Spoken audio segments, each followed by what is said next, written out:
जय श्री राम। श्री गणेशाय नमः। आज यहाँ से पढ़ूंगा। इसी प्रकार पहले धिक्कारा हुआ और पश्चात प्रशंसा किया गया। खर अपने सेनापति से बोला, हे सौम्य, मेरी आज्ञा अनुसार चलने वाले, अति वेग वाले, संग्राम में कभी पीठ न दिखाने वाले, भयंकर क्रूर कर्मी, युद्ध में अत्यंत उत्साह रखने वाले 14 सहस्त्र राक्षसों को तुम शीघ्र ही युद्ध के लिए तैयार करो। हे सौम्य, नाना प्रकार की पैनी तलवारों और शक्तियों को, धनुष और विचित्र बाणों को तथा मेरे रथ को शीघ्र ही मेरे समक्ष उपस्थित करो। हे रण पंडित, मैं उदंड एवं अभिमानी राम का वध करने के लिए पुलत्स्य कुलोभद्र महाबली राक्षसों के आगे आगे प्रस्थान करना चाहता हूँ। खर के ऐसा आदेश देने पर दूषण ने सूर्य की भांति देदीप्यमान रथ में विचित्र वर्ण वाले घोड़े जोतकर उस खर के सामने लाकर उपस्थित कर दिया। खर दूषण युद्ध के लिए तैयार हो गए। ध्वजा पताकाओं से सुशोभित, खंडगादी उत्तम अस्त्र शस्त्रों से युक्त छोटी छोटी घंटियां जिसमें लटक रही थीं और जिसमें उत्तम जाति के घोड़े जुते हुए थे, ऐसे उत्तम रथ पर खर क्रुद्ध होकर सवार हुआ। तब खर और दूषण दोनों ने रथों, ढालों, हथियारों और ध्वजाओं से युक्त राक्षसों की बड़ी सेना का कूच करने का आदेश दिया। आज्ञा पाकर शस्त्र अस्त्रों से सुसज्जित उस राक्षसी ने महानाद करते हुए बड़ी तेजी के साथ जन स्थान से प्रस्थान किया।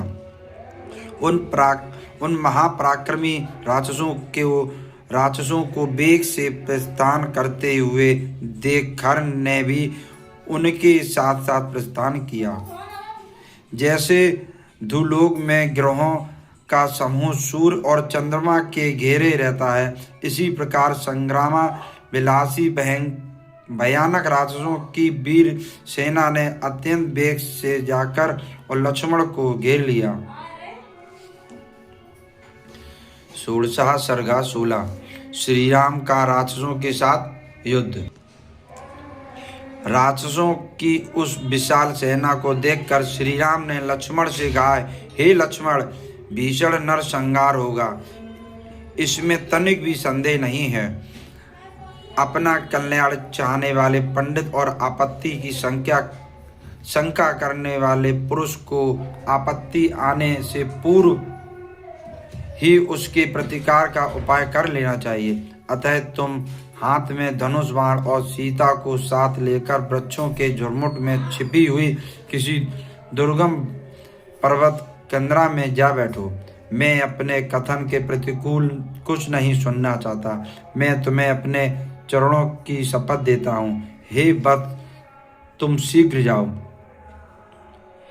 इसमें कोई संदेह नहीं कि तुम शूरवीर एवं बलवान हो और अकेले ही सब राक्षसों को मार सकते हो,